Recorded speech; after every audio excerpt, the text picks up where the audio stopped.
आज के समय के लिए, इस जूम मीटिंग के लिए और इस सभा को प्रारंभ करते हैं। कुछ प्रश्नों को जिसके बारे में आए थे।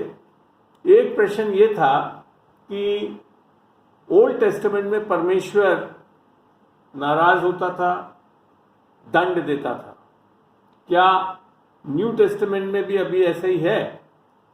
तो इसके विषय में सबसे पहले मैं आपको ये बताना चाहूँगा, पुराने नियम में भी जब हम शुरुआत में पढ़ते हैं तो परमेश्वर दंड नहीं दे रहा था, जबकि दुनिया का सबसे पहला पापी जिसने मर्डर करा अपने भाई का, केन, उसको भी परमेश्वर ने प्रोटेक्ट करा और बोला कि कोई भी इसको नहीं छुएगा। फिर आगे चल के जब हम देखते हैं, इजरायलियों को जब इजरायली कौम को परमेश्वर ने चुना था और उनको जब बंधन में से, मिस्र में से निकाल के लाया और जब वो चले मूसा के साथ, तो पूरे रास्ते वो कुछ ना कुछ कुड़कुड़ा रहे थे और कुछ ना कुछ गलत चीजें बोल रहे थे, और तब भी परमेश्वर ने किसी को भी दंड नहीं दिया।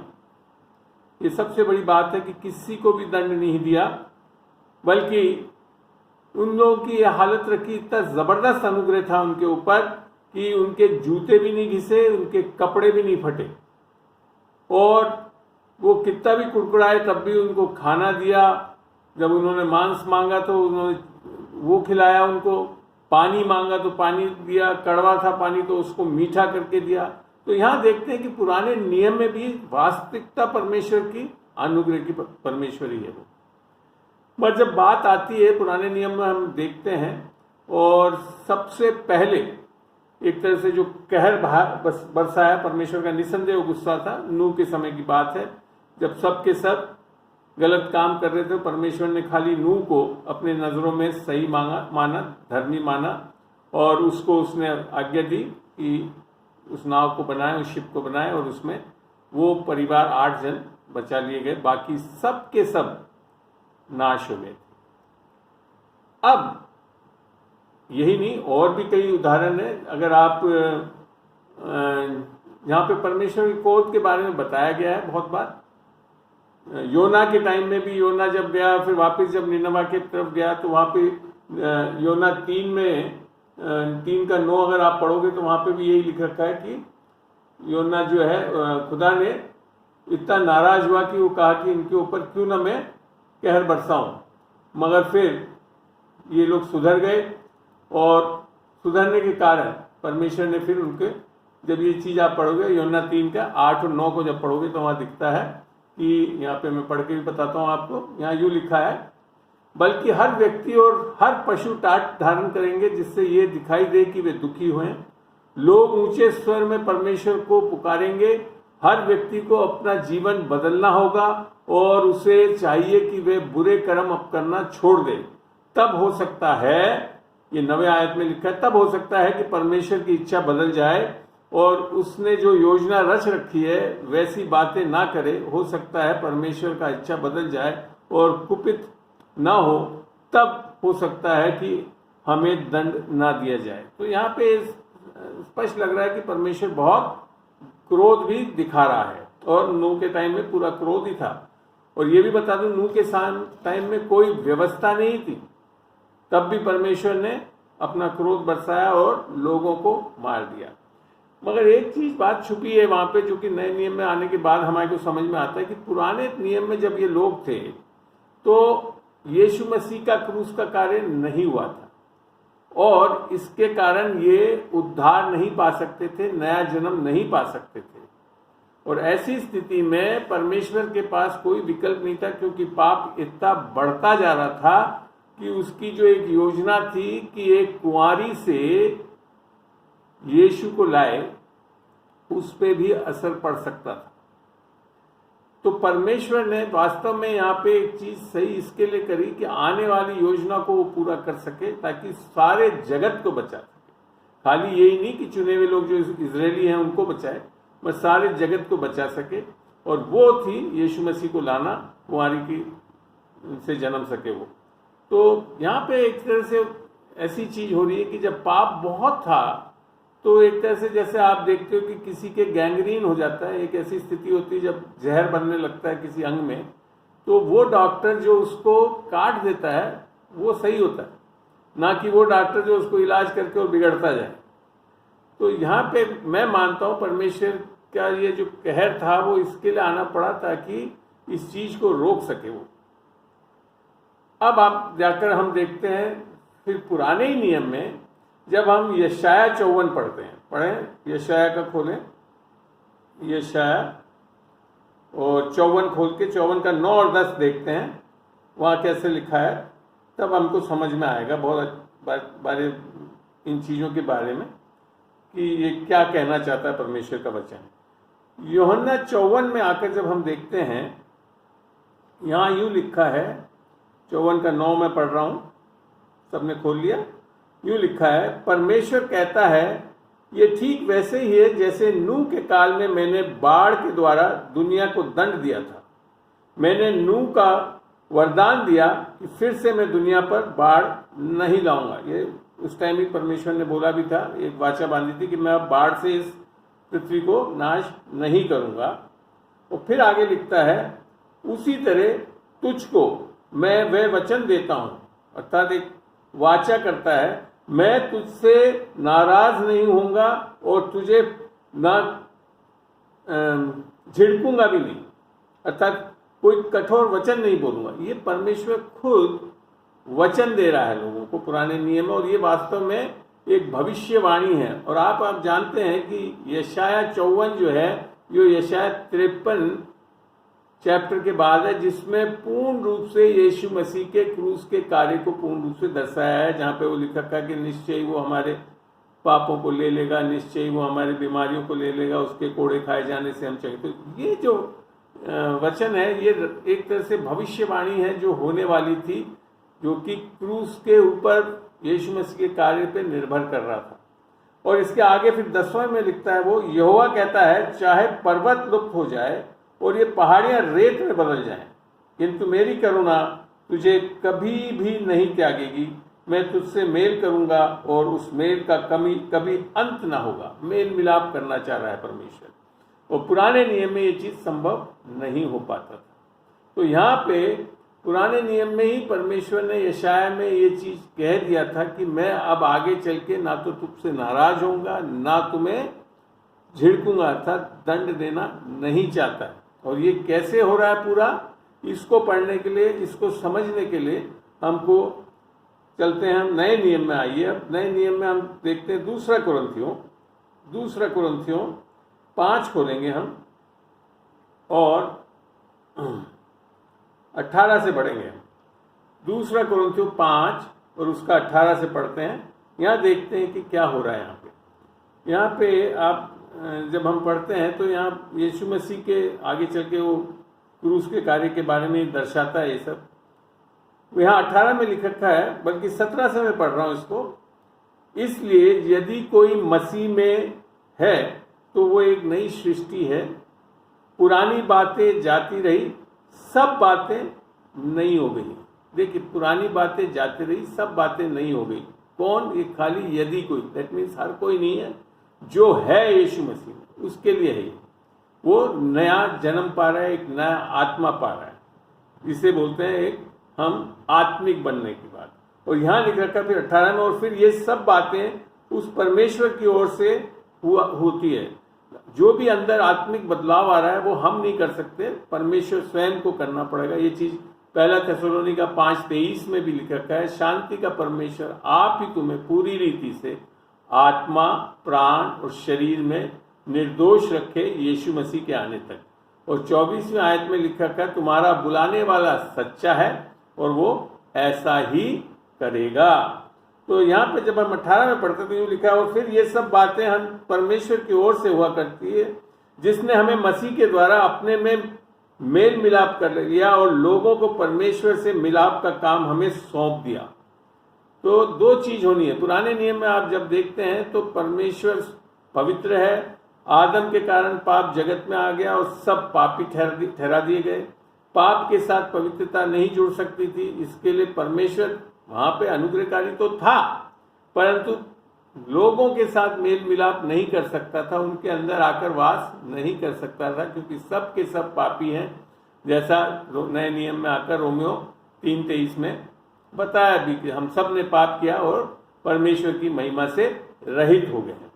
तो फिर आगे हम पढ़ते हैं 19 में यहाँ लिखा है, हमारा संदेश है कि परमेश्वर लोगों के पापों की अनदेखी करते हैं। बड़ा स्पष्ट लिख रखा है। एक में लिख रखा है कि वो परमेश्वर पापों को थोपता ही नहीं है उसके ऊपर, हमारे ऊपर। देखते हैं एक और वर्जन में देखते हैं, 2 Corinthians 5:17 में पढ़ रहा हूँ, दूसरे वर्जन में से, हिंदी की 18 में। और फिर ये सब बातें उस परमेश्वर की ओर से हुआ करती है जिसने हमें मसीह के द्वारा अपने से मेल मिलाप कर लिया है। परमेश्वर ने तो कर लिया है, लिख रखा है, और लोगों को परमेश्वर से मेल मिलाप का काम हमें सौंपा है। हमारा संदेश है कि परमेश्वर लोगों के पापों को अनदेखी करते हुए मसीह के द्वारा उन्हें अपने में मिला रहा है, और उसी ने मनुष्य को परमेश्वर से मिलने का संदेश हमें सौंपा है। अर्थात यहाँ क्या हो रहा है कि जब यीशु मसीह आया तो यीशु मसीह ने हमारे सारे पापों को लिया, हमारे पापों का दंड सहा, और दंड सहकर वो मरा, और मर के तीसरे दिन जी उठा। ये जो पूरी चीज हुई क्रूस पे, इसके कारण क्या हो गया, आज हमारे पाप धर्मी रूप से माफ हो सकते हैं, सही रूप से नियमानुसार माफ हो सकते हैं। परमेश्वर अनुग्रहकारी यूं नहीं हो सकता कि अरे चलो मैं पाप माफ कर देता हूं। क्यों? क्योंकि परमेश्वर स्वयं भी, एक और क्वालिटी है परमेश्वर की, वो एक तरह से न्यायी परमेश्वर है। तो न्यायी परमेश्वर पाप को ऐसा अनदेखा नहीं कर सकता कि वो माफ कर दे, परंतु कैसे करा उसने हमारे जगत के पापों को किसके ऊपर डाला, जो आगे चल के हमको इसी 21वीं आयत में मिलता है, जो यीशु मसीह के लिए लिखा, जो पाप रहित है उसे ही उसने पाप ठहराया और पाप बलि बनाया, कि हम उसके द्वारा, किसके द्वारा, यीशु मसीह के द्वारा परमेश्वर के सामने नेक ठहरे जाएं, अर्थात धर्मी ठहरे जाएं, परमेश्वर की धार्मिकता हमको मिल सके। तो ये चीज है जो नए नियम में पूरा हुआ, और इसके कारण ये कार्य हो चुका है। इसके लिए परमेश्वर आज हमारे पापों को ऊपर ठहराता नहीं है, और साथ ही में वो ये भी जानता है कि हमारे को माफी पूर्ण रूप से मिल सकती है, और किसी प्रकार का कुछ पाप हमारे ऊपर नहीं रह सकता। मगर इसका ये मतलब नहीं है कि हम इस अनुग्रह को लिए पाप करते रहें। इसके लिए अनुग्रह प्रकट नहीं है। रोमियो 5 में बड़ा स्पष्ट बोला, 5:6 में, कि अनुग्रह इसके लिए प्रकट नहीं हुआ कि हम पाप को करते रहें, बल्कि अनुग्रह इसके लिए प्रकट हुआ है कि हम पाप में से निकल सके। और निकलते कैसे? कि अनुग्रह पाने से हम एक धर्मी इंसान, परमेश्वर के साथ एक रिश्ता हो जाता है, तो रिश्ता होने के कारण फिर हम आत्मा से चल सकते हैं। यानी आने वाले आयतों में मैं आपको बताऊंगा, जो कि आज का एक विषय है। तो ये चीज समझ में आती है कि नए नियम में आकर अब परमेश्वर हमसे नाराज नहीं है, वो हमारे पापों को नहीं लगा रहा है हमारे ऊपर। क्यों? क्योंकि उसने हमारे सारे जगत के पाप को यीशु मसीह पे डाला और उसका न्याय कर दिया। जैसे कि रोमियो 8 में आप जब इसको पढ़ेंगे तो समझ में भी आएगा आपको। रोमियो 8 खोलते हैं हम, रोमियो 8 का 1 से पढ़ना शुरू करेंगे। और यही नहीं, यीशु मसीह ने स्वयं, जब यूहन्ना 3:16 जब हम पढ़ते हैं, परमेश्वर ने जगत से ऐसा प्रेम किया कि उसने अपना इकलौता बेटा दे दिया, कि जो कोई उस पर विश्वास करे वो नाश न हो परंतु अनंत जीवन पाए। और उसी के नीचे 18-19 में लिख रखा है, परमेश्वर ने यीशु मसीह को इसके लिए भेजा कि जगत पे दंड की आज्ञा ना हो, परंतु जगत उसके द्वारा उद्धार पाए। ये बहुत बड़ी चीज है। और फिर लिख रखा है, और जितनों ने उस पर विश्वास किया उनके ऊपर दंड की आज्ञा है ही नहीं, पर जिसने विश्वास नहीं किया उनके ऊपर दंड की आज्ञा हो गई। अभी तो लोगों को दिमाग में आ रहा है कि अभी आगे चल के हमारा निर्णय होगा फला। परमेश्वर के वचन के अनुसार यीशु मसीह के उद्धार पाने से, माफी लेने से हमारे को दंड की आज्ञा नहीं होती है। ये बहुत मुश्किल होता है लोगों को समझने में अनुग्रह के लिए।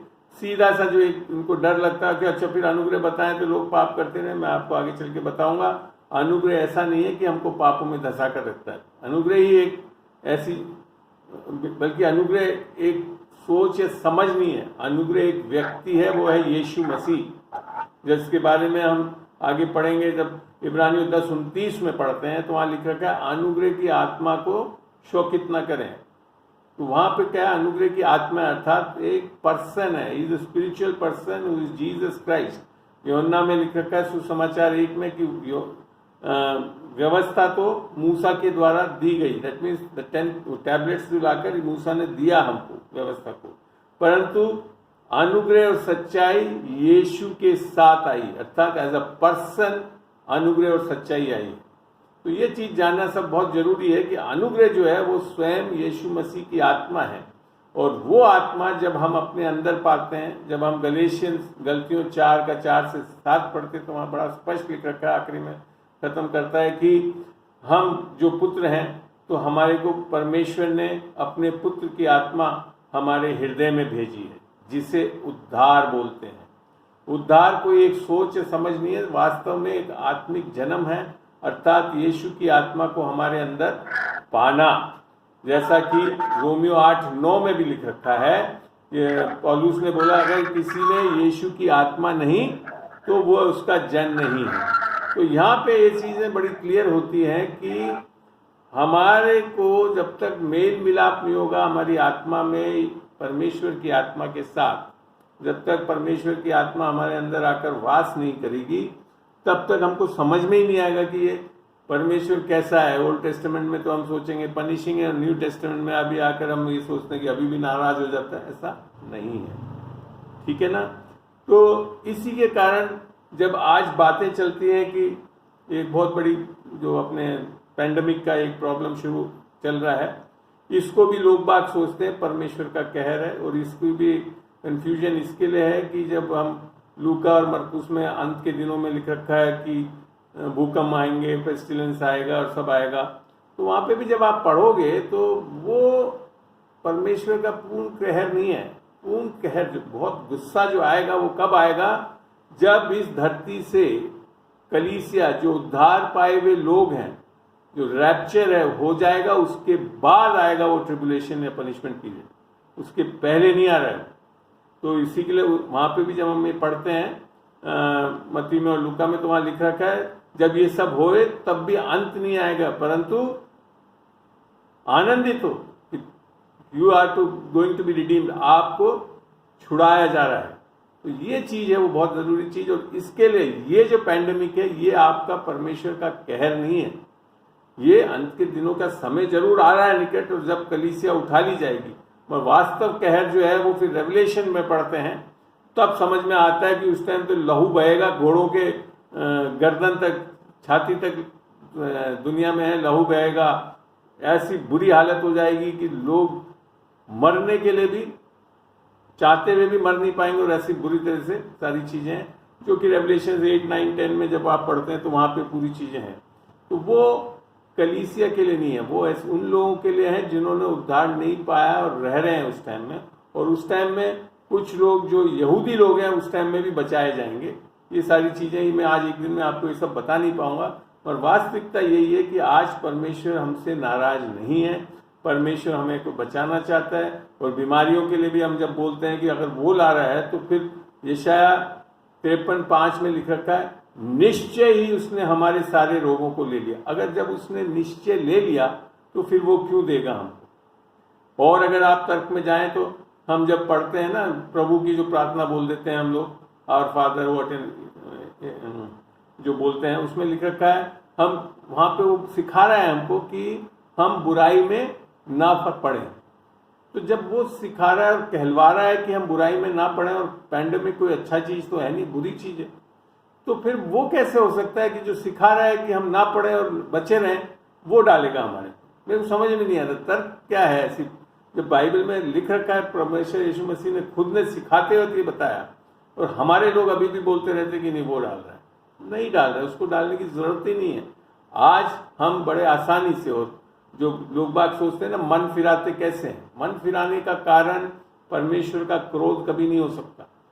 लोगों के दिमाग में, रिलीजियस थॉट्स में ऐसी चीजें हैं, जबकि रोमियो 2:4 में हम पढ़ते हैं द गुडनेस ऑफ गॉड, परमेश्वर की भलाई लोगों का मन फिराती है। तो जब तक हम सुसमाचार, शुभ संदेश की, परमेश्वर ने जगत से हमको ऐसा प्रेम कर रहा है कि नाराज नहीं है, वो हमारे को बचाना चाहता है, इसी के लिए तो आया और उसने हमारे सारे पापों को ले लिया अपने ऊपर, उसका दंड सह लिया और मारा गया और तीसरे दिन जी उठा। तीसरे दिन उठना बहुत जरूरी है, क्योंकि अगर यीशु मसीह तीसरे दिन नहीं जी उठा तो फिर सारे पापों की माफी नहीं हो पाई है।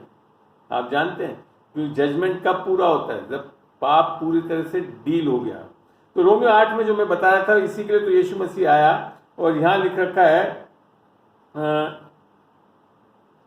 3 में पढ़ रहा हूं मैं, जिस मूसा की वह व्यवस्था जो मनुष्य के भौतिक स्वभाव के कारण दुर्बल बना दी गई थी, नहीं कर सकी, उसे परमेश्वर ने अपने पुत्र को हमारी जैसे शरीर में भेजकर, जिससे हम पाप करते हैं, उसकी भौतिक देह को पाप वाली बनाकर पाप को निरस्त करके पूरा किया है। इसका मतलब है, एक और मैं इसको एक और एडिशन में पढ़ता हूँ, ये मेरे पास जो आईपैड में थोड़ा एडिशन ऐसे ही है, रोमन्स 8:3, जिसे मूसा की वह व्यवस्था जो मनुष्य के भौतिक, ये भी सेम ही है, हमारे ही शरीर में, इंग्लिश में बड़ा अच्छा लिख रखा है, for what the law could not do in that it was weak through the flesh, God sending his own son in the likeness of sinful flesh.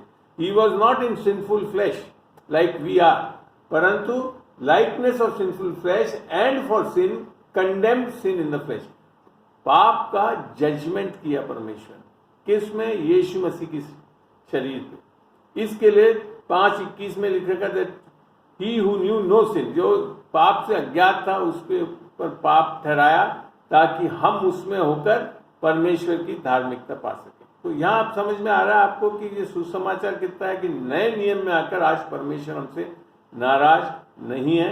1-2 जगह आप न्यू टेस्टामेंट में देख सकते हैं, उसको मैं आज जा नहीं रहा हूँ, देयर आर सम एक्सेप्शंस, मैं उसको भी मैं आपको कभी और वाली शिक्षा में समझाऊंगा। जैसे लोग सोचते हैं कि एक्ट्स 5 में जैसे लिख रखा है ना, सफायरा और उसके वो मर गए, गिर गए करके, that is not true, that God is not killing them, they died out of the fear of, not the right knowledge. परमेश्वर की सही ज्ञान नहीं था, इसके लिए वो डर के कारण मर गए। और एक है हेरोड के बारे में लिख रखा है, जब वो घमंड में आकर अपने आप को परमेश्वर बनाकर बैठ गया, तब उस पर एक कहर आया, एक एंजल ने आकर उसको मार दिया। अन्यथा आप ऐसा नहीं पाएंगे कि नए नियम में यीशु मसीह ने कहीं पे भी किसी को भी मारा हो। यीशु मसीह एक ऐसा स्वरूप है परमेश्वर पिता का जो कि अनुग्रह और सच्चाई से भरा हुआ है। तो यहाँ पे अब आपको मैं मानता हूँ, यहाँ पे कन्विंस कर पाया हूँ कि नए नियम में आकर हम देखते हैं कि ये परमेश्वर आज नाराज नहीं, और ये चीज़ पुराने नियम में ही यशायाह 54 में कह दिया था। और ये इसके लिए हुआ क्योंकि क्रूस का कार्य पूरा होने के बाद परमेश्वर का क्रोध, संपूर्ण क्रोध यीशु मसीह पे पूरा उंडेल दिया गया। आज वो खाली प्रेम और प्रेम का परमेश्वर बना है हमारे साथ। ठीक है। एक सवाल ये भी आया कि हम विश्वासी लोग इस पेंडेमिक को क्यों फेस कर रहे हैं। यहां अब मैं आपको समझाना चाहता हूं कुछ अधिकारों के बारे में। जब उत्पत्ति में, I think the meeting is stopped, यहां देखते हैं हम कि उत्पत्ति में पृथ्वी पे मनुष्य को सारा अधिकार दे दिया गया है। जैसे कि उत्पत्ति 1, 25, 26, 27 में पढ़ते हैं कि वहां पे हमारे को पूरा अधिकार इस पृथ्वी पे मनुष्य को अर्थात देह को दिया गया था। तो आज भी आत्मिक सारी सामर्थ बिना देह के पृथ्वी पे कार्य नहीं कर सकती। और इसके लिए ये एक मुख्य कारण था कि परमेश्वर को भी यीशु मसीह को देह में भेजना पड़ा। और भी कई कारण है देह में आने का, पर ये एक बहुत बड़ा मुख्य कारण है क्योंकि इस पृथ्वी पर बिना देह के अथॉरिटी अर्थात अधिकार एक्सरसाइज नहीं किया जा सकता।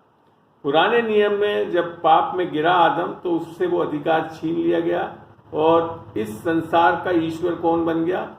शैतान बन गया, जैसा कि 2 कुरिन्थियों 4:4 में लिख रखा है। और उस अधिकार को यीशु मसीह ने क्रूस पे कार्य के द्वारा वापस ले लिया, जैसा कि कुलूसियों 1:12-13-14 में पढ़ते हैं कि उसने सारे अधिकारों का ठट्टा उड़ा दिया और सब कुछ ले लिया। और उसके बाद यीशु मसीह ने वो अधिकार, जब हम मत्ती 28 में पढ़ते हैं तो वो लिख रखा है कि मेरे पास स्वर्ग में कभी भी अधिकार खोया नहीं गया था, पृथ्वी पे अधिकार खोया गया था। किसके द्वारा? आदम के द्वारा। और वापस यीशु मसीह ने क्रूस के कार्य के द्वारा उसको ले लिया और फिर कहा कि स्वर्ग में और पृथ्वी पे सारा अधिकार मुझे दिया गया और मैं आप लोगों को देता हूँ और अंत तक तुम्हारे साथ बना रहूँगा। तो ये स्थिति है आज। अगर हम उद्धार पाए हुए व्यक्ति हैं, परमेश्वर की आत्मा को पाए हुए हैं, तो परमेश्वर का अधिकार हमारे पास है। बार बार कई जगह लिखा है, जैसे 10:19 में, लूका 10:19 में ही बोला था कि शैतान सारे सर्पों और बिच्छुओं को कुचलने के लिए और शैतान की सारी सामर्थ के विरुद्ध खड़े होने का तुम्हें अधिकार दिया है और वो कुछ नहीं कर सकता। तो आज जो चीज़ें हो रही है संसार में, और जैसा मैंने बताया कि पुराने नियम में निस्संदेह परमेश्वर ने बीमारियां भी डाली थी लोगों के ऊपर, और आगे चल के जब कहर बरसाएगा रेवलेशन में, वहाँ बीमारियां डाली जाएंगी परमेश्वर द्वारा। पर आज वो नहीं डाल रहा, क्योंकि आज जब हम प्रेरितों में 10:38 में पढ़ते हैं तो वहाँ लिख रखा है परमेश्वर ने यीशु मसीह को कैसा अभिषेकित किया कि वह शैतान के सताए हुए को जाकर चंगा करता रहा, सही करता रहा। तो आज जो है वो शैतान के द्वारा बीमारियां डाली जा रही है। तो आज जो कोविड है वो परमेश्वर नहीं ला रहा है, वो शैतान ला रहा है। अब बात आती है कि हमारे ऊपर क्यों आ रहा है? क्योंकि अगर हम अपना अधिकार इस्तेमाल, जैसे अगर मेरे घर में कोई चोरी करने आ रहा है और मैं उसको रेजिस्ट नहीं करूं, तो फिर परमेश्वर या किसी की गलती नहीं है, मेरी गलती है। तो परमेश्वर ने आज हमको पूरा अधिकार दे दिया है शैतानी ताकतों के विरुद्ध। जब याकूब 4:7 पढ़ते तो वहां लिख रखा परमेश्वर के अधीन हो जाओ और शैतान का मुकाबला करो, और फिर आगे प्रॉमिस है निस्संदेह वो भागेगा। तो ये है हमारे अधिकार क्षेत्र में कि हम इस पैंडेमिक को रेजिस्ट कर सकते हैं यीशु के नाम से। जैसा मरकुस में बोला है कि जाकर सुसमाचार बताओ और जो विश्वास करेंगे वो बपतिस्मा पाएंगे। और वो क्या करेंगे? विश्वासी क्या करेंगे? हाथ रखेंगे तो लोग चंगे होंगे, लिख रखा ना। और फिर आगे लिख रखा है वो दुष्ट आत्मा को निकालेंगे, अन्य भाषा को बोलेंगे। और ये क्यों होगा? क्योंकि मसीह आपके अंदर रहकर ये कार्य करता है। तो नए नियम में आकर ये समझ में आता है कि आज हमारे को अधिकार अब परमेश्वर नहीं कर रहा है हमारे लिए, हमको अधिकार दे दिया। और क्योंकि देह में अधिकार है संसार में, इसके लिए देह में हम लोग नया जन्म पाकर, उद्धार पाकर, उस आत्मा को पाकर इन अधिकार को इस्तेमाल करना चाहिए, तब जाकर हम इसको रेजिस्ट कर पाएंगे, अन्यथा नहीं कर पाएंगे। ये एक बहुत मुख्य कारण है कि लोग बाग विश्वासियों के पास क्या अधिकार है उसको जानते नहीं है या जाने नहीं है सही ढंग से, इसके लिए इस्तेमाल नहीं कर रहे हैं। और इसके लिए हम बिलीवर्स कई लोग इस बीमारी को फेस कर रहे हैं। परमेश्वर नहीं डाल रहा है, हम रेजिस्ट नहीं कर रहे। तो शैतान को रोकने के लिए इस संसार में किसको करना पड़ेगा? देह में आत्मा पाए हुए लोगों को करना पड़ेगा। तो विश्वासियों का ये जिम्मेदारी है। आज परमेश्वर आपको, आप प्रार्थना करने से परमेश्वर कुछ नहीं कर रहा। परमेश्वर ने तो 2000 साल पहले यीशु मसीह के द्वारा सब कुछ कर दिया। और आत्मिक जगत में इसको बोलते हैं अनुग्रह, कि हम आए नहीं थे तभी परमेश्वर ने हमारे लिए सब कुछ कर चुका है, तभी वो अनुग्रह। अनुग्रह अगर हमारे आने से और हमारे चाल चलन, हमारे कर्मों के आधार पर कुछ है तो फिर वो अनुग्रह नहीं हो सकता। जैसा कि रोमियो 11:6 में लिख रखा है कि अनुग्रह कब है? कर्मों के आधारित नहीं है। तो ये चीज हुआ कि 2000 साल पहले अनुग्रह मिल चुका है हमको यीशु मसीह के द्वारा। सारी चंगाई, सारी आत्मिक आशीषें, जैसा पहला इफिसियों 1:3 में लिख रखा है कि यीशु मसीह में हमारे we are already blessed with all spiritual blessing. यीशु मसीह में हम आशीषित हैं सारी आत्मिक आशीषों से। फिर लिख रखा है दूसरा पत्रस 1:3 में कि through the divine power we have all things for life and godliness. पर परमेश्वर की अलौकिक शक्ति के द्वारा हमारे को जीवन की और धार्मिकता के लिए, परमेश्वर की धार्मिकता के लिए सब कुछ हमको मिल चुका है, मिलेगा नहीं लिख रखा। तो यहाँ पे हमको पता पड़ता है कि हमारे पास आज अनुग्रह, और अनुग्रह वो सामर्थ्य है अर्थात स्वयं यीशु मसीह की आत्मा, जैसा बाइबल बताती है 1 यूहन्ना 4 में, जो तुम्हारे अंदर है वो तुमसे, वो जो जग में है उससे बढ़कर है। तो यीशु मसीह स्वयं त्रिएक परमेश्वर हमारे अंदर रहता है, और इसके लिए आज हमारी प्रार्थना नाक के ऊपर भी नहीं जानी है। कहाँ है वो? हमारे हृदयों में बैठा है। इसी के लिए हम कह सकते हैं यीशु मसीह के नाम से पिता परमेश्वर, हम इस कोरोना को भगाते हैं। जैसा लिख रखा है मरकुस 11:22 से लेकर 24 पढ़ोगे तो वहां लिखो, जैसा तुम बोलोगे वैसा और विश्वास करोगे तो वैसा ही हो जाएगा। तो यहाँ इन चीजों से समझ में आता है कि आज क्यों विश्वासी लोग ये भुगत रहे हैं, क्योंकि लोगों ने अभी तक अधिकार इस्तेमाल नहीं करा, और अधिकार अगर इस्तेमाल भी कर रहे हैं तो आधे से ज्यादा लोगों तो अविश्वास के कारण परेशान हो रहे हैं, यहाँ तक कि डर के कर रहे हैं। डर से कर रहे हैं तो डर से क्या आ जाता है? अविश्वास आ जाता है हमारे अंदर, और अविश्वास में जब रहोगे तो शैतान, जो यहाँ जैसे सवाल पूछा गया ना कि क्यों बिलीवर्स का, तो शैतान के लिए रास्ता आप खोल रहे हो। और शैतान की योजना क्या है? 10:10 में लिख रखा है, चोर चोरी करने, घात लगाने, नाश करने आता है, वो पूरा कर लेगा। तो ये चीज इसके लिए हमारे को समझना है कि आज इस पैंडेमिक से लड़ने के लिए वो लोग जिन्होंने उद्धार पा लिया है, आत्मा पा लिया है, वो कर सकते हैं। अगर नहीं तो लोग बाग जो अन्य जाति लोग हैं, जिन्होंने अभी तक यीशु मसीह को नहीं जाना है, उसके सामर्थ्य को नहीं जाना है, वो नहीं कर पाते। तो मेरे ख्याल से आज मैंने दो चीज, जो परमेश्वर का क्रोध और परमेश्वर का जो प्रेम है उसके बारे में बताया है। और आगे मैं इसको ये भी बताता हूँ कि यहाँ एक जन ने सवाल भेजा था कि धर्मी व्यक्ति अर्थात जो उद्धार पाया हुआ है वो कभी कभी पाप में क्यों गिर जाता है? तो बाइबल में बड़ा स्पष्ट लिख रखा है, जब तक तुम आत्मा से चलोगे तो पाप की लालसाओं को पूरा नहीं करोगे। गलतियों 5:16-17 में ये लिख रखा है। तो जैसे ही हम देह में चलते हैं अर्थात अपने 5 सेंसेस से चलते हैं, तो फिर क्या होता है? बड़े आसानी से शैतान हमको गिरा सकता है। और ये चीज हमारे को हमेशा ध्यान रखना है, हमको आत्मा अर्थात विश्वास से चलना है। जैसे 2 कोरिन्थियों 5:7 में लिख रखा है ना कि हम किससे चलते हैं? विश्वास से। देखते हैं उससे नहीं चलते, विश्वास से चलते हैं। विश्वास एक बहुत बड़ी सामर्थ्य है। अगेन, विश्वास एक नए नियम में आकर एक पर्सन है, अर्थात वो है यीशु मसीह, जिसके लिए लिख रखा है Hebrews 12:1 और 2 में, यीशु मसीह को ताकते रहो जो तुम्हारा विश्वास का जनने वाला और सिद्ध करने वाला है। That is the faith. यीशु नए नियम में आकर हमारे पास एक अलौकिक विश्वास है जो कि दान के रूप में मिलता है। इसको पढ़ते हैं हम 2 पत्रस 1 में कि परमेश्वर की धार्मिकता के साथ हमारे को एक बहुमूल्य विश्वास मिला, अर्थात जैसा विश्वास पत्रस में है वैसा ही विश्वास आप में, मुझ में और किसी भी विश्वासी में, इस सब के पास बराबर है। और वो राई का दाने का विश्वास पहाड़ों को हिला सकता है। कोरोना तो छोड़ो, पहाड़ों को हिला सकता है। तो ये है वो चीज। और उसको हमारे को क्या बोला यीशु मसीह ने? जब चेलों से पूछा ना कि हमारा विश्वास बढ़ाओ, तो यीशु मसीह ने ये नहीं बोला कि बढ़ाने के लिए, उन्होंने कहा जो है उसको इस्तेमाल करो। तो that is how you exercise faith. जब तक आप विश्वास को कार्यशील नहीं करोगे तो वो आपके काम में नहीं आएगा। तो कार्यशील कैसे होता है? तो बाइबल में लिख रखा है, हमने विश्वास की आत्मा पाई है और हम अंगीकार करते हैं। विश्वास क्या है? परमेश्वर के वचन को अंगीकार करना, तब जाकर वो होता है। इसको देखने के लिए बेस्ट है, उत्पत्ति में जब हम देखते हैं तो शुरू में 2 और 3 आयत में लिख रखा है, जब घोर अंधकार था तो परमेश्वर ने ये नहीं बोला कि हाय उतना अंधकार, मेरे ख्याल से आज तक अंधकार ही होता, मगर क्या बोला? ज्योति हो जाए। तो क्या चीज आप अपने जीवन में देखना चाहते हैं, जो वचन में आपके वादे लिख रखे हैं, प्रॉमिसेस लिख रखे हैं, उसको बोलना शुरू करें।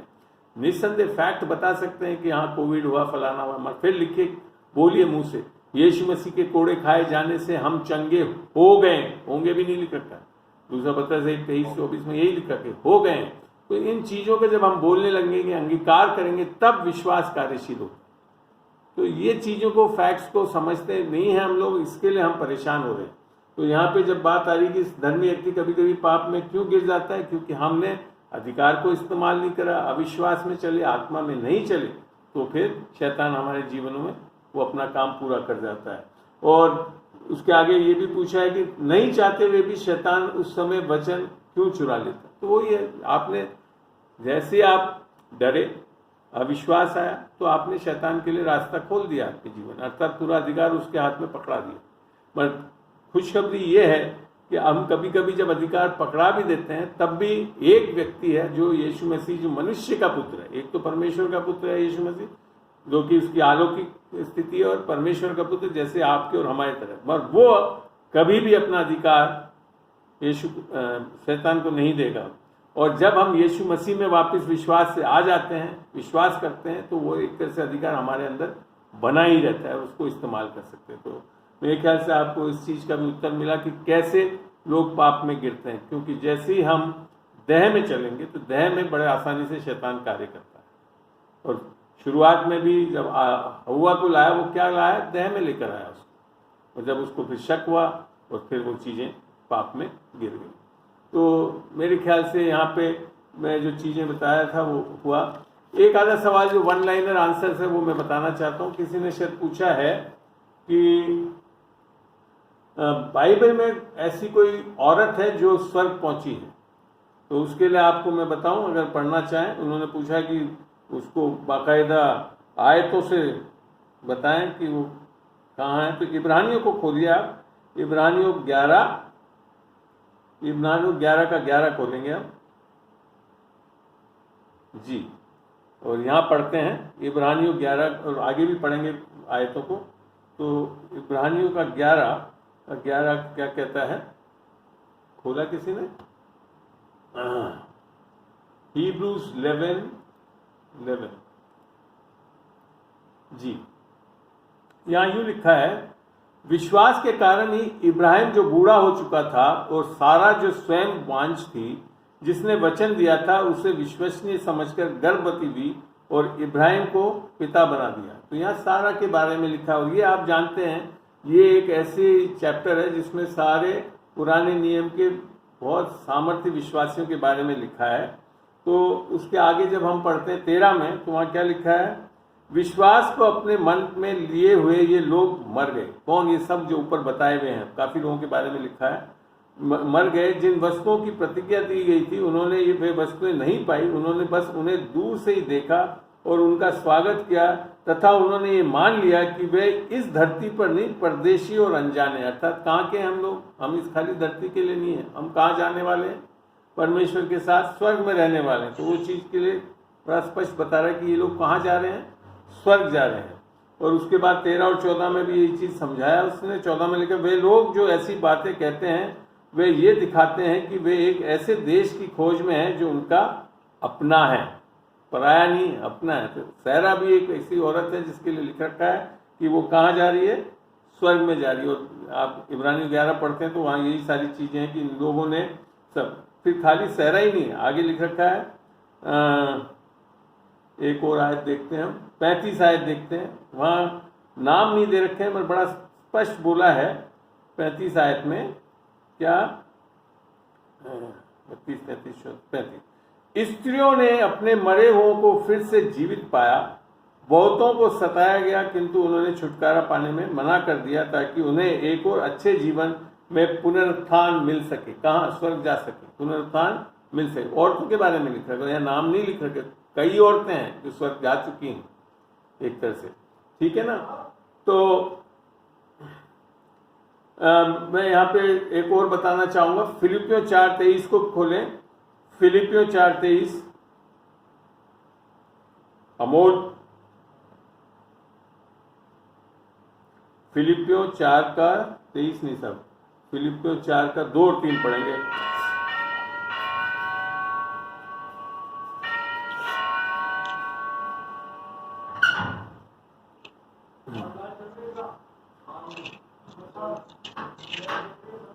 यहाँ लिख रखा है, मैं यहूदिया और सुन्तुके, यूडियस एंड सिंथिके,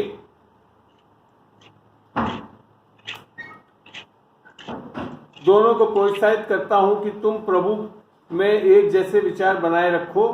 मेरे सच्चे साथी, तुझसे भी भरा मेरा अनुग्रह है कि इन महिलाओं को सहायता करना। महिलाओं के बारे में लिखा है यहाँ पे, करना, ये वेलेमेंस तथा मेरे दूसरे सहकर्मी सहित सुसमाचार के प्रचार में मेरे साथ जुटी रही हैं, इनके नाम जीवन की पुस्तक में लिखे गए हैं, अर्थात ये सब स्वर्ग गए जाने वाले लोग हैं। तो बाइबल बता रही है औरतें भी स्वर्ग जा रही हैं, ऐसा नहीं है कि नहीं जा रही हैं। पता नहीं जिसने भी प्रश्न उठाया उसके दिमाग में क्या था, मैं नहीं जानता, मगर मैंने आपको एक वर्सेस से क्लियर कर दिया कि women are going to heaven. और फिर एक और सवाल था कि क्या किसी औरत ने बाइबल के चैप्टर्स को लिखा, ऐसा स्पष्ट कहीं नहीं मिलता। अक्सर सारे जो पुरुष लोगों ने लिखा है। एक जो चैप्टर है इब्रानियों का, उसके बारे में स्पष्ट अभी भी नहीं पता पड़ता कि किसने लिखा, उसके ऊपर कहा जा रहा है कईयों ने, पौलुस ने तो नहीं लिखा, ये काफ़ी लोगों ने बता दिया है, पर सही रूप से किसी को भी पता नहीं है किसने क्या लिखा है। मगर लोगों का मानना है कि जो प्रिसिला थी जिसने अपोलोस को भी सिखाया था, वो बहुत निपुण थी वचन में, हो सकता है उसने इसको लिखा हो, मगर ये स्पष्ट नहीं है। तो मैं यहाँ पे इसको कंक्लूड करता हूँ। और इसके बाद जो चीज़ें, और एक और लोगों ने बोला कि आजकल जैसे बात चल रही है कि जो वैक्सीनेशन जैब लगा रहे हैं, तो इसका हम रास्ता खोल रहे हैं और मार्क्ड हो रहे हैं 20 से। मैंने आपको बताया 20 की मार्किंग कब हो रही है, जब ये कलीसिया रैप्चर हो जाएगी, उठा ली जाएगी, उसके बाद वो दिन आ रहे हैं। तो अभी तक हुई नहीं है, तो इसके लिए आज वैक्सीनेशन लगाने से कोई गलती नहीं है। ये लोगों ने व्हाट्सएप यूनिवर्सिटी से सीखे हैं ऐसी चीज़ों को, और इसके लिए लोग बाग सत्य को नहीं जान रहे। बाइबल में अगर आप उठा कर देखेंगे तो ये मार्किंग कब हो रही है, अभी नहीं हो रही है, ये बाद में होगी। हाँ, तैयारियां कुछ तरह से हो सकती है आज की तारीख में हो रही हो, वो नहीं कह रहा हूँ मैं, क्योंकि अंत के दिन निकट आ गए हैं। मगर आज वैक्सीनेशन से नहीं हो रहा, बल्कि जो 20 की मार्किंग है वो फोरहेड पे है और हाथों में है। तो हाथों में कहाँ, यहाँ पे बताते हैं। तो खाली वैक्सीनेशन लगाने से वो मार्किंग नहीं हो रही है, वैक्सीनेशन से कोई परेशानी नहीं है। लोग बाग, बहुत लोग बच रहे हैं, डॉक्टरी रिपोर्ट्स हैं, और सही में वैक्सीनेशन खाली आज कोविड का ही नहीं है, पुराने ज़माने से बहुत चीज़ों का वैक्सीन आता रहा है कीटाणुओं के लिए, और लगाते रहे, और लोग बाग उससे अच्छे ही हुए हैं, बुरे नहीं हुए हैं। तो मेरा ये मानना है कि इस चीज़ को प्रचार करना गलत है कि vaccination is a marking of the beast, ठीक है ना। तो इसके अलावा अगर और भी कोई सवाल जो मेरे पास आए थे, वो ऐसे कुछ थे नहीं। एक व्यक्ति ने काफ़ी पर्सनल सवाल पूछे थे कि मेरे को कब नौकरी मिलेगी और मेरे को कब कर्जा चुकेगा। तो उन चीज़ों को मैं एक जनरलाइज टीचिंग में, सिद्धांतों में बता सकता हूँ।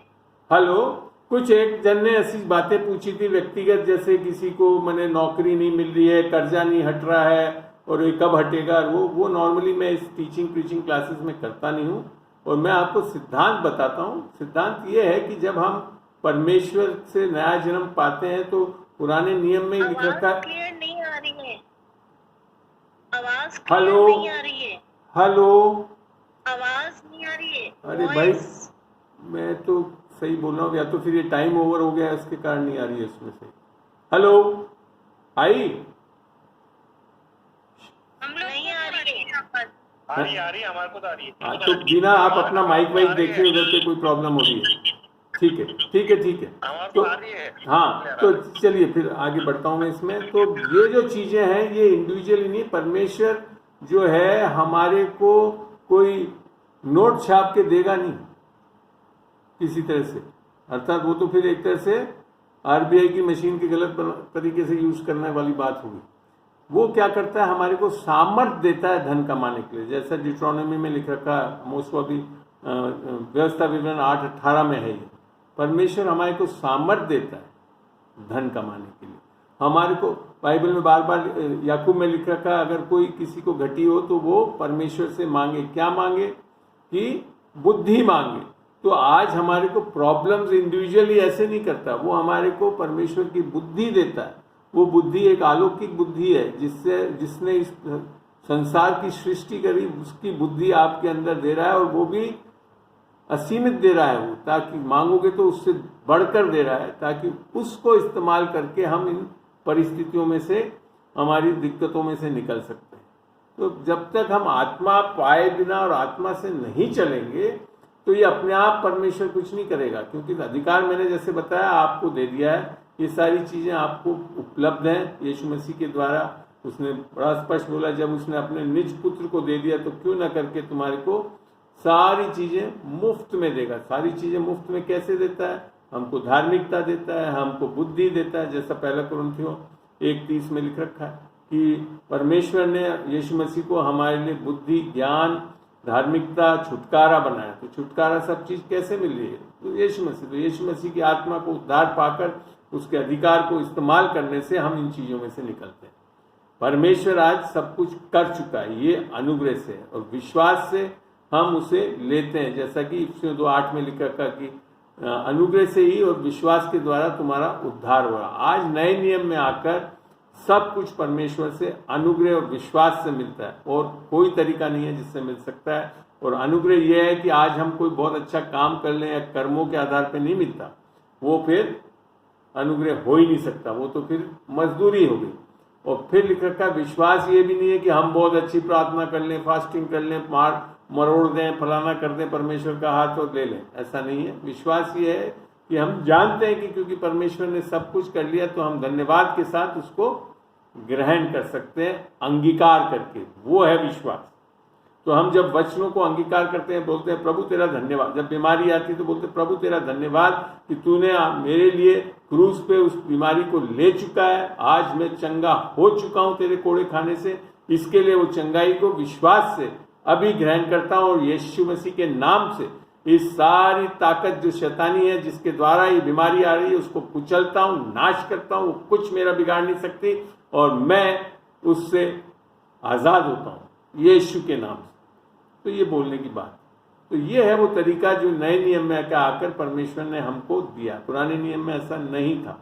पुराने नियम में लोगों को परमेश्वर पे निर्भर करना पड़ता था सब। जब दानियल ने प्रार्थना करी 21 दिन तक बैठा रहा, क्यों? जब तक स्वर्गदूत आया और जब बताया था। मगर आज हमको अधिकार दे दिया, क्योंकि उस टाइम स्वर्गदूत ने जाकर पर्सिया के राजा, जो कि एक बुरी शक्ति थी, उससे लड़ाई करनी पड़ी। दो एंजल इस्तेमाल हुए, मीका और गैब्रियल, जब जाकर उसका उत्तर मिला उसको 21 दिन बाद। और आज क्योंकि हमारे को दे दिया, शैतान को कुचलने का अधिकार हमको दे दिया, तो आज हम उस बैठे नहीं रहना है। हमको अपने अधिकारों को इस्तेमाल करके उन चीज़ों को विश्वास से ग्रहण करना है, तब जाकर हम एक जयवंत जीवन जीता सकते हैं। अभी तो यीशु मसीह ने कहा तुम यीशु मसीह में जयवंत से भी बढ़कर जयवंत हो। रोमियो 8 में लिख रखा ना कि हम जयवंत से भी बढ़कर जयवंत हैं। आगे पहला कुरिन्थियों, बल्कि एक बहुत बड़ी आयत लगती है जो मैं बताना चाहता हूँ, जो लोग समझते नहीं है।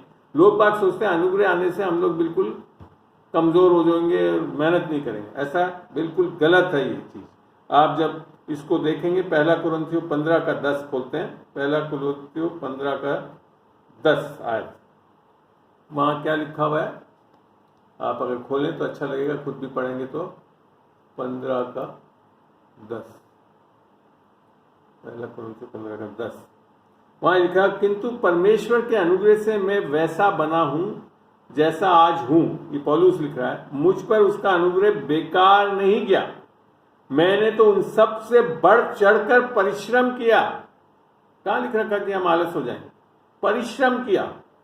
और फिर लिख रहा है यद्यपि वह परिश्रम करने वाला मैं नहीं था, बल्कि परमेश्वर का वह अनुग्रह था जो मेरे साथ रहता है। अर्थात यीशु मसीह हमारे अंदर रहता है। वो है अनुग्रह की आत्मा, वो है वो सामर्थ जो परमेश्वर ने हमारे को दी है, जिसके कारण हम बोलते हैं ना फिलिपियों में लिखा हम यीशु मसीह के द्वारा सब कुछ कर सकते हैं। सब कुछ नहीं, सब कुछ कर सकते हैं। मगर क्यों नहीं कर पा रहे हैं? कहीं ना कहीं अविश्वास करते हैं, कहीं ना कहीं हमारे को वचनों के आधार पर सत्य को पता नहीं है। हम अभी भी सोच रहे हैं परमेश्वर हमसे नाराज है, अभी हम खुश करेंगे तब शायद परमेश्वर कुछ करेगा। और ऐसी चीज़ें, गलतफहमियां हमारे अंदर आ जाती है और शैतान के लिए रास्ता खोल देते हैं, क्योंकि अविश्वास है। और जैसे ही अविश्वास में चलोगे तो आपने शैतान के लिए पूर्ण द्वार खोल दिए हैं। और फिर जिसके लिए उसने अपनी वो योजना बनाता है, जो चोरी करने, घात करने, नाश करने आएगा, करके चला जाएगा। और फिर आप कहोगे कि परमेश्वर मेरे साथ ऐसा क्यों हुआ? पर परमेश्वर की गलती नहीं है, हमारी गलती है कि हम सत्य को नहीं जाने। सत्य हमको आज़ाद, हमने क्षेत्रों में, अपने अलग अलग क्षेत्रों में सत्य को पूर्ण रूप से जानना बहुत जरूरी है। तब जाकर हम आज़ाद होते हैं, तब जाकर एक सामर्थ्य विश्वासी जीवन बिता सकते हैं। तो मेरा ये मानना है, मैंने इस जीवन में मैंने यही देखा कि मैं जब 40 साल की उम्र में इस उद्धार को पाया, तब मेरे को ये एक सामर्थ्य समझ पाया मैं, और उस अनुग्रह को ले सका, और आज आपके बीच में ये सारी सेविकाई कर रहा हूँ। प्रभु का धन्यवाद हो कि उसने मुझे बचाया। आप में से कईयों ने उसको उद्धार पा चुके हैं, और इस सामर्थ्य को इस्तेमाल करिए। तब जाकर आपने जो ये प्रश्न कईयों ने पूछे और जिनको शंका है वो हट जाएगा कि आज ये परमेश्वर हमसे प्रेम करता है, वो नाराज नहीं है, वो हमारे पर दोषारोपण नहीं कर रहा है, पापों को नहीं मंड रहा है, बल्कि उसने सारे पापों की माफ़ी दे दी है। इसका ये मतलब नहीं है कि हम अनुग्रह पाकर पाप करते रहेंगे। बाइबल में बताता है रोमियो 6:14 में कि पाप की प्रभुता तुम पे हो नहीं सकती, क्योंकि तुम अनुग्रह में हो, व्यवस्था के अधीन नहीं हो। तो जब अनुग्रह में होते हैं तो हमारे ऊपर पाप की प्रभुता हो ही नहीं सकती। तो प्रभु का धन्यवाद देते हैं इस समय के लिए। मैं अब यहाँ पे विराम लेना चाहूँगा एक छोटी सी प्रार्थना के साथ। प्रभु तेरा धन्यवाद देता हूँ आज के दिन के लिए खुदावन, जो तूने हमारे को ये मौका दिया कि जूम प्लेटफॉर्म को इस्तेमाल करके आज जो प्रश्नों को लोगों ने पूछा उसको बता सके।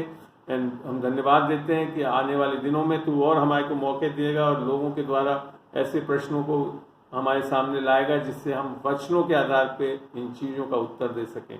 और जिसने इस उद्धार को नहीं पाया तो वो आज पा सकता है, रोमियो 10:9 के अनुसार, कि यदि तू यीशु मसीह को प्रभु जान के मुख से अंगीकार करोगे और मन में विश्वास करोगे कि वो तुम्हारे पाप के लिए मारा गया, गाड़ा गया और तीसरे दिन जी उठा, तो निश्चय ही उद्धार पाओगे। और धार्मिकता के लिए मन से विश्वास किया जाता है और उद्धार के लिए मुंह से अंगीकार किया जाता है। ऐसा ही कुछ मैंने किया। आज से 1998 में इस उद्धार को पाया और मेरा जीवन बदल गया। फिर मैं ईसाई से मसीह बन गया। पहले मैं ईसाई था, फिर मैं मसीह बन गया, और मसीह बनने से ये सारी सामर्थ्य और इस चीज़ों को मैं आज समझ सका, और इसको आज परमेश्वर के अनुग्रह के दान के द्वारा, इस शिक्षा के दान के द्वारा आज आपके बीच में शेयर कर रहा हूँ। जय मसीह की। ये सारी प्रार्थना यीशु मसीह के नाम से मांगता हूँ। आमीन।